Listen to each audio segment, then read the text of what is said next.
யோசுவா 17ஆம் அதிகாரம். மனாசே கோத்திரத்திற்கும் பங்கு கிடைத்தது. அவன் யோசேப்புக்கு முதற்பேரானவன். மனாசேயின் மூத்த குமாரனும் கீலேயாத்தின் தகப்பனுமான மாகீர் யுத்த மனுஷனானபடியினால் கீலேயாத்திலும் பாசானும் அவனுக்கு கிடைத்தது. அபியேசியரின் புத்திரரும் ஏலேகின் புத்திரரும் அஸ்ரியலின் புத்திரரும் சேகேமின் புத்திரரும் எப்பேரின் புத்திரரும் செமிதாவின் புத்திரருமான மனாசேனுடைய மற்ற குமாரரின் புத்திரராகிய அபியேசரின் வம்சங்களுக்கு தக்க சுதந்திரம் கொடுக்கப்பட்டது. தங்கள் வம்சங்களுக்குள்ளே அவர்களை யோசேப்புடைய குமாரனாகிய மனாசேயின் ஆண் பிள்ளைகளாய் இருந்தார்கள். மனாசேயின் குமாரனாகிய மாகீருக்கு பிறந்த கீலேயாத்தின் குமாரனாகிய எப்பேரின் மகன் செலேபியாத்துக்கு குமார்த்திகள் தவிர குமாரர் இல்லை. அவன் குமார்த்திகளின் நாமங்கள் மக்லாள், நோவாள், ஓக்லாள், மில்காள், திர்சாள் என்பவைகள். அவர்கள் ஆசாரியனாகிய எலெயாசாருக்கும் நூனின் குமாரனாகிய யோசுவாவுக்கும் பிரபுக்களுக்கு முன்பாக சேர்ந்து வந்து, எங்கள் சகோதரர் நடுவே எங்களுக்கு சுதந்திரம் கொடுக்கும்படி கர்த்தர் மோசேக்கு கட்டளையிட்டார் என்றார்கள். ஆகையால் அவர்கள் தகப்பனுடைய சகோதரரின் நடுவே கர்த்தருடைய வாக்கின்படி அவர்களுக்கு சுதந்திரம் கொடுத்தான். யோர்தானுக்கு அப்புறத்திலே இருக்கிற கீலேயாத், பாசான் என்னும் தேசங்களே அல்லாமல் மனாசேக்கு சீட்டிலே விழுந்தது 10 பங்குகளாம். மனாசேயின் குமார்த்திகள் அவன் குமாரருக்குள்ளே சுதந்திரம் பெற்றார்கள். மனாசேயின் மற்ற புத்திரருக்கு கீலேயாத் தேசம் கிடைத்தது. மனாசேயின் எல்லை ஆசேர் தொடங்கி சீகேமின் முன்னிருக்கிற மிக்மேத்தாவுக்கும் அங்கேயிருந்து வலது புறமாய் என்துபாவின் குடிகளிடத்துக்கு போகிறது. தப்புவாவின் நிலம் மனாசேக்கு கிடைத்தது. மனாசேயின் எல்லையோடு இருக்கிற தப்புவாவோ எப்ராயிம் புத்திரரின் வம்சமாயிற்று. அப்புறம் அந்த எல்லை கானா என்னும் ஆற்றுக்கு போய் ஆற்றுக்கு தெற்காக இறங்குகிறது. மனாசேனுடைய பட்டணங்களின் நடுவே இருக்கிற அவ்விடத்து பட்டணங்கள் எப்ராயிம் உடையவைகள். மனாசேயின் எல்லை ஆற்றுக்கு வடக்கே இருந்து சமுத்திரத்திற்கு போய் முடியும். தென் நாடு எப்ராயிம் உடையது, வடநாடு மனாசேயினுடையது. சமுத்திரம் அதன் எல்லை. அது வடக்கே ஆசேரையும் கிழக்கே இசகாரையும் தொடுகிறது. இசகாரிலும் ஆசேரிலும் இருக்கிற 3 நாடுகளாகிய பெத்சேயானும் அதன் ஊர்களும், இப்லேயாமும் அதன் ஊர்களும், தோரின் குடிகளும் அதன் ஊர்களும், எந்தோரின் குடிகளும் அதன் ஊர்களும், தானாகின் குடிகளும் அதன் ஊர்களும், மெகிதோவின் குடிகளும் அதன் ஊர்களும் மனாசேயினுடையவைகள். மனாசேயின் புத்திரர் அந்த பட்டணங்களின் குடிகளை துரத்திவிடக் கூடாமற் போயிற்று. கானானியர் அந்த சீமையில் தானே குடியிருக்க வேண்டுமென்று இருந்தார்கள். இஸ்ரவேல் புத்திரர் பலத்த போது கானானியரை முற்றிலும் துரத்தி விடாமல் அவர்களை பகுதி கட்டுகிறவர்களாக்கி கொண்டார்கள்.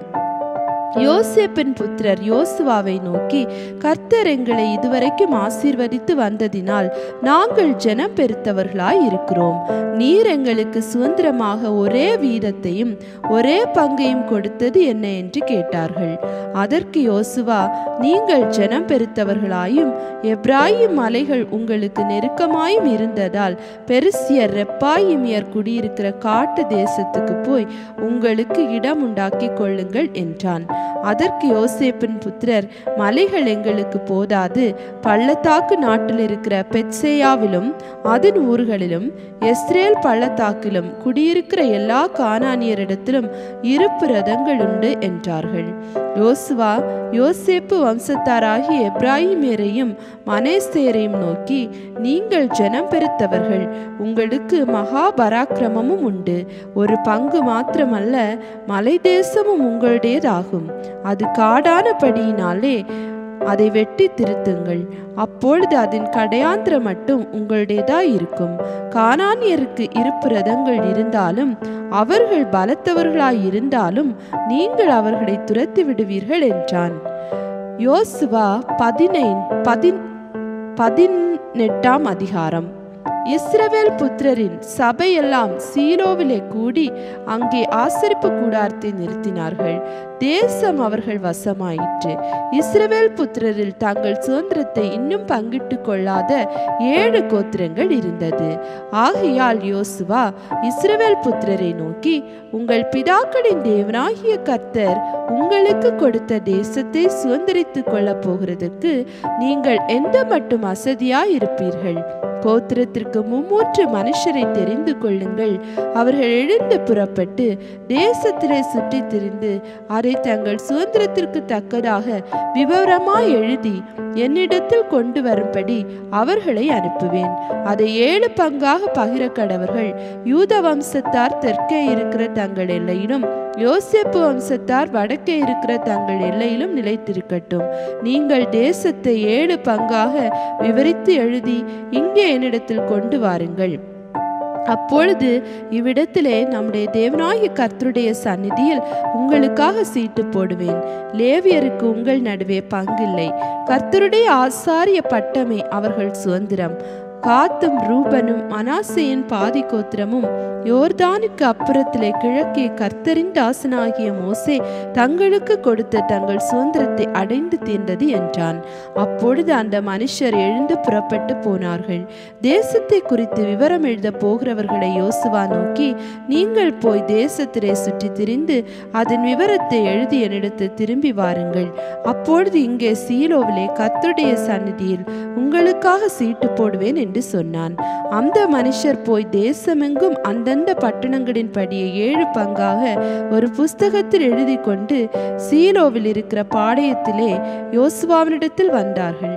அப்பொழுது யோசுவா அவர்களுக்காக சீலோவிலே கர்த்தருடைய சந்நிதியில் சீட்டு போட்டு அங்கே இஸ்ரவேல் புத்திரருக்கு தேசத்தை அவர்கள் பங்கு வீதப்படி பங்கிட்டான். பென்யமீன் புத்திரருக்கு அவருடைய வம்சங்களின் படியே அவருடைய கோத்திரத்துக்கு சீட்டு விழுந்தது. அவர்கள் பங்கு வீதத்தின் எல்லையானது யூதா புத்திரருக்கும் யோசேப்பு புத்திரருக்கும் நடுவே இருந்தது. அவருடைய வட எல்லை யோர்தானிலிருந்து வந்து எரிகோவுக்கு வட பக்கமாய் சென்று அப்புறம் தெற்கே எல்லையில் ஏறி பெத்தாவேன் வனாந்திரத்தில் போய் முடியும். அங்கே இருந்து அந்த எல்லை பெத்தேலாகிய லூசுக்கு வந்து லூசுக்கு தென்பக்கமாய் போய் அதரோத் அதாருக்கு தாழ்வான பெத்தோரோனுக்கு தெற்கே இருக்கிற மலையருகே இறங்கும். அங்கே இருந்து எல்லை மேற்கு மூலைக்கு பெத்தோரோனுக்கு எதிரே தெற்காக இருக்கிற மலைக்கு தென்புறமாய் போய் திரும்பி கீரியாத் பாகால் எனப்பட்ட யூதா புத்திரரின் பட்டணமாகிய கீரியாத் எயாரீம் அருகே போய் முடியும். அது மேற்கு எல்லை. தென் எல்லை கீரியாத் எயாரீமின் முடிவில் இருக்கிறது. அங்கே இருந்து எல்லை மேற்கே போய் தெப்தோவாவின் நீரூற்றிற்கு சென்று அங்கே இருந்து ராட்சதரின் பள்ளத்தாக்கில் வடக்கே இருக்கிற இன்னோமுடைய குமாரின் பள்ளத்தாக்குக்கு எதிரான மலையடிவாரத்துக்கு இறங்கி அப்புறம் தெற்கே எபூசியருக்கு பக்கமான இன்னோமின் பள்ளத்தாக்குக்கும் அங்கே இருந்து என்ரோகேலுக்கும் இறங்கி வந்து வடக்கே போய் என்செமேசுக்கும் அங்கிருந்து அதுமீம் மேட்டுக்கு எதிரான கெலியோலித்திற்கும் அங்கிருந்து ரூபன் குமாரனாகிய போகனின் கல்லினிடத்திற்கும் இறங்கி வந்து அரபாவுக்கு எதிரான வடபக்கமாய் போய் அரபாவுக்கு இறங்கும். அப்புறம் அந்த எல்லை பெத்தோக்லாவுக்கு வடபக்கமாய் போய் யோர்தானின் முகத்துவாரத்துக்கு தெற்கான உப்பு கடலின் வடமுனையிலே முடிந்து போம். அது தென் எல்லை. கிழக்கு புறத்தில் எல்லை யோர்தான் தானே. இது பென்யமீன் புத்திரருக்கு அவர்களுடைய வம்சங்களின் படி சுற்றிலும் இருக்கிற எல்லைகளுக்குள்ளான சுதந்திரம். பென்யமீன் புத்திரரின் கோத்திரத்துக்கு அவர்களுடைய வம்சங்களின் படி இருக்கிற பட்டணங்கள் ஆவன: எரிகோ, பெத்வொக்லா, கேசிஸ் பள்ளத்தாக்கு, பெத்தரபா, செமாரீம், பெத்தேல், ஆவீம், பாரா, ஒப்ரா, கேப்பார் அபோனாய், ஒப்னி, காபா என்னும் 12 பட்டணங்களும் அவைகளின் கிராமங்களுமே.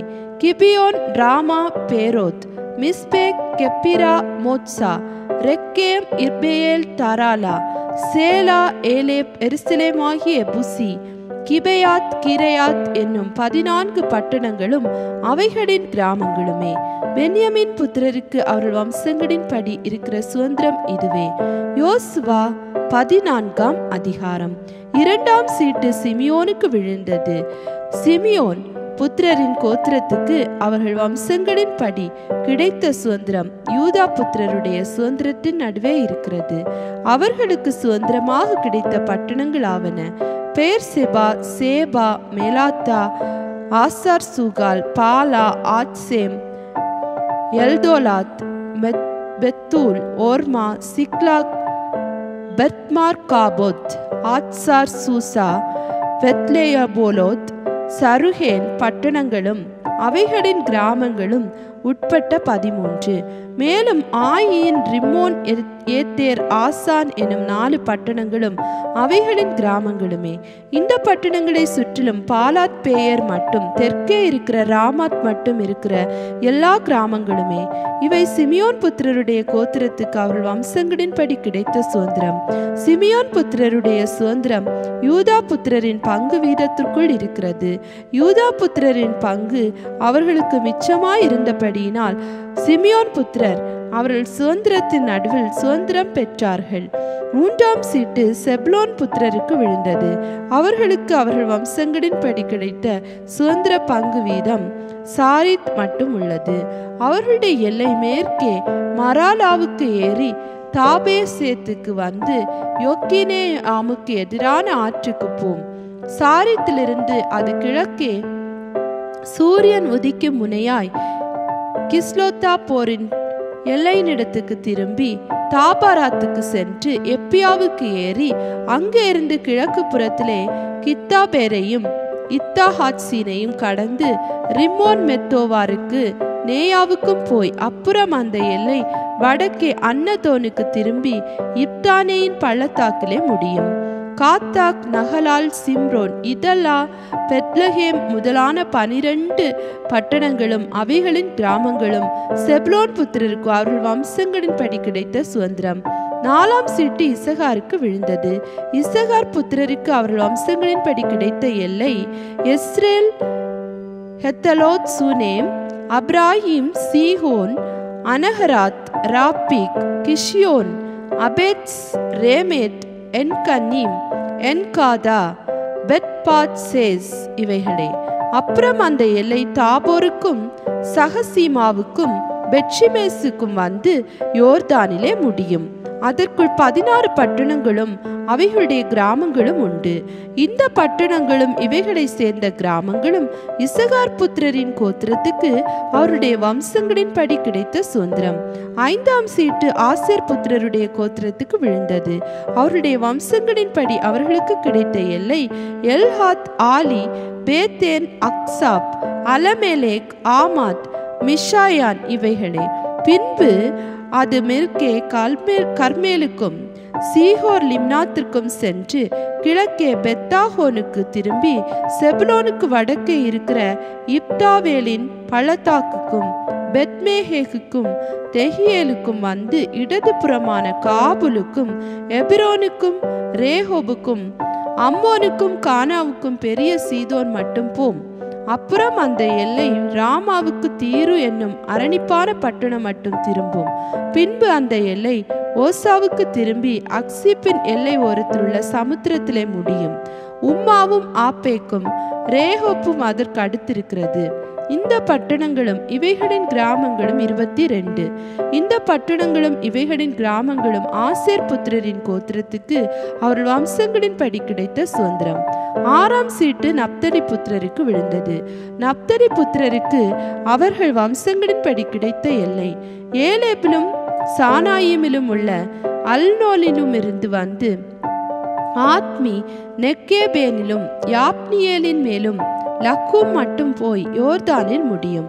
அப்புறம் அந்த எல்லை மேற்கே அஸ்தோனதாபோருக்கு திரும்பி அங்கே இருந்து உக்கோக்கு சென்று தெற்கே செபுலோனையும் மேற்கே ஆசேரையும் சூரியோதயபுரத்திலே யோர்தானிலே யூதாவையும் சேர்ந்து வரும்.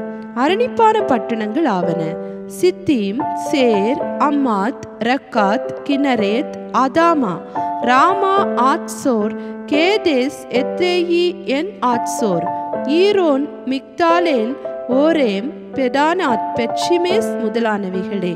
பட்டணங்களும் அவைகளின் கிராமங்களுக்கு உட்பட்ட 19. இந்த பட்டணங்களும் இவைகளின் கிராமங்களும் நப்தலி புத்திரருடைய கோத்திரத்துக்கு அவர்கள் வம்சங்களின் படி உண்டான சுதந்திரம். 7ஆம் சீட்டு தான் புத்திரருடைய கோத்திரத்துக்கு விழுந்தது.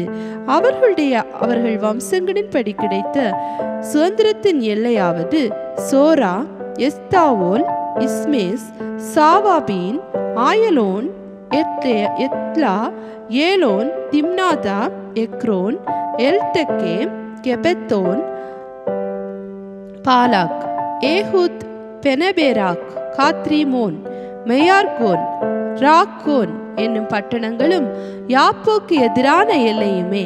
தான் புத்திரரின் எல்லை அவர்களுக்கு ஒடுக்கமாயிருந்தபடியால் அவர்கள் புறப்பட்டு போய் லேஹேமின் மேல் யுத்தம் பண்ணி அதை பிடித்து பட்டய கருக்கினால் சங்கரித்து அதை சுதந்திரித்து கொண்டு அதிலே குடியிருந்து லேஹேமுக்கு தங்கள் தகப்பனாகிய தானுடைய நாமத்தின்படியே தான் என்று பெயரிட்டார்கள்.